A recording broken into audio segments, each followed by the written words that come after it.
Syeda Ralun tidak hanya warga biasa, sejumlah pejabat kini juga ikut pengobatan alternatif Ida Dayak. Salah satu yang membuktikan sendiri kemanjuran Ida Dayak ialah mantan Panglima TNI Jenderal Purnawirawan Andika Perkasa. Beredar video saat Ida Dayak diduga sedang mengobati keluarga dari Kepala Staf Presiden Muldoko. Berikut informasi selengkapnya untuk Anda.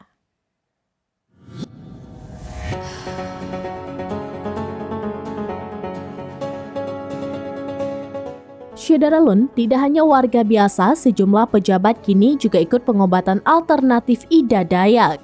Salah satu yang telah membuktikan sendiri kemanjuran Ida Dayak ialah mantan Panglima TNI Jenderal Purnawirawan Andika Perkasa. Kini beredar video saat Ida Dayak diduga sedang mengobati keluarga Kepala Staf Presiden Muldoko. Video tersebut diunggah oleh akun Instagram @muldokocenter pada Rabu 12 April 2023. Dalam video terlihat seorang ibu parubaya mulanya duduk di kursi roda. Ida Dayak pun terlihat mencoba melakukan pengobatan. Pengobatan ini turut disaksikan oleh Muldoko. Tidak berselang lama, wanita parubaya ini dibopong agar bisa berjalan. Momen ini juga dibagikan oleh Trisha Suherman yang mengaku sebagai keponakan Ida Dayak.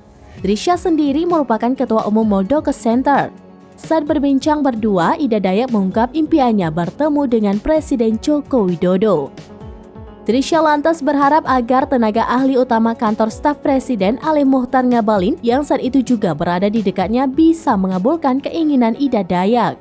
Diketahui sebelumnya, Jenderal Purnawirawan Andika Perkasa dibuat takjub dengan cara Ida Dayak menyembuhkan pasiennya. Ia bahkan menyebut jam terbang tinggi mempengaruhi keefektifan pengobatan sang terapis. Andika Perkasa juga menilai Ida Dayak tergolong cepat dalam mengidentifikasi pasien, yakni sekitar 2 hingga 7 menit saja.